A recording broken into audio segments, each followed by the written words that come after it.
Polytheism in the Bible. The first of the Ten Commandments says, "You shall have no other gods before me." There are two very different sets of Ten Commandments in Exodus, but let's ignore that for now.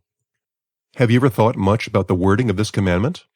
Why doesn't it make clear that Jehovah is the only God?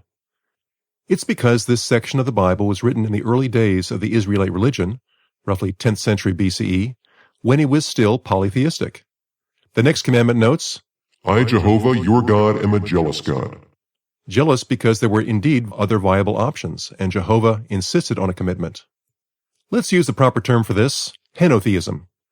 Polytheists acknowledge many gods and worship many gods.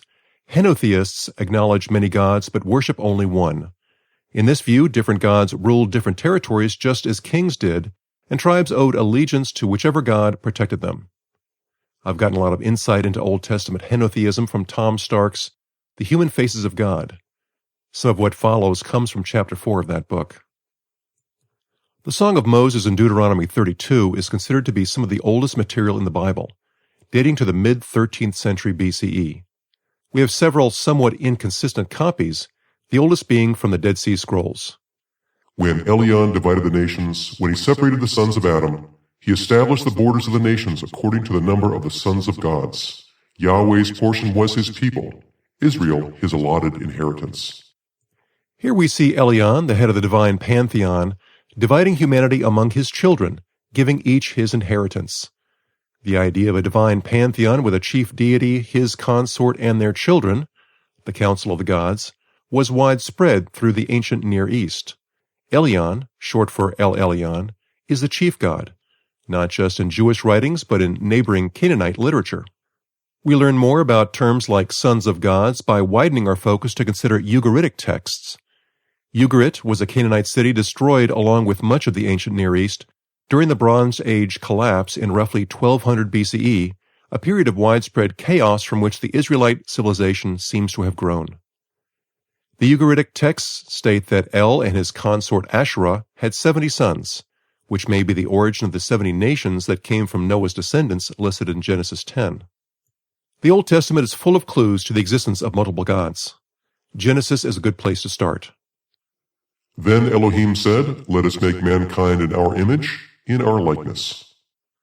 We also see plural gods when Jehovah warns them that man mustn't eat the tree of life, and that they must confuse mankind's languages lest their projects, like the Tower of Babel, succeed. A common Christian spin is either to say that the us is the Trinity, or that it is a heavenly assembly of angels. But can we imagine that the original audience for Genesis would understand the Trinity?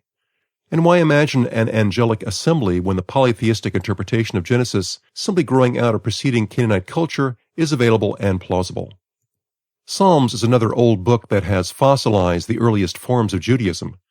We see the assembly of the gods mentioned several times. "Elohim stands in the assembly of El, in the midst of the gods he renders judgment." And, "For who in the skies can compare to Jehovah? Who is like Jehovah among the sons of God? A God who is honored in the great assembly of the holy ones, and more awesome than all who surround him." Many more verses celebrate Jehovah while acknowledging the existence of others. "For Jehovah is the great God, and the great King above all gods. All the gods bow down before Jehovah. I know Jehovah is great, and our Lord is superior to all gods." In a recent podcast, we've recently seen where Yahweh loses a fight to the Moabite god Chemosh. We find one indication of the move from henotheism to monotheism in later versions of the Song of Moses. The phrase sons of the gods becomes angels in the Septuagint from the 3rd century BCE, and sons of Israel in the Masoretic text from the 7th through 10th centuries CE. Let's consider books composed later than Genesis or Psalms.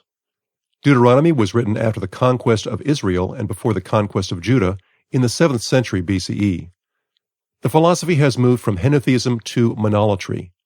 Like henotheism, many gods are accepted and only one is worshipped, but now worship of other gods is forbidden. From Deuteronomy, "Do not follow other gods, the gods of the peoples around you.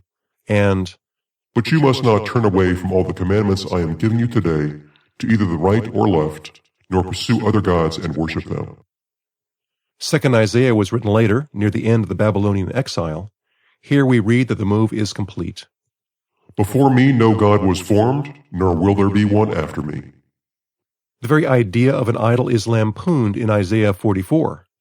Can a man cook his meal over a fire made from half of the tree he used to carve his idol, and imagine that an idol from so unrefined an origin is really a god? What explains this migration to monotheism? A major factor was the Babylonian exile. How could Yahweh, clearly defined as the most powerful of the assembly of gods, have been defeated by the puny Babylonian god Marduk? Maybe Yahweh let it happen to teach Israel and Judah a lesson. Let's say that Babylon didn't defeat Yahweh's people. They were merely a pawn in his grand plan all along.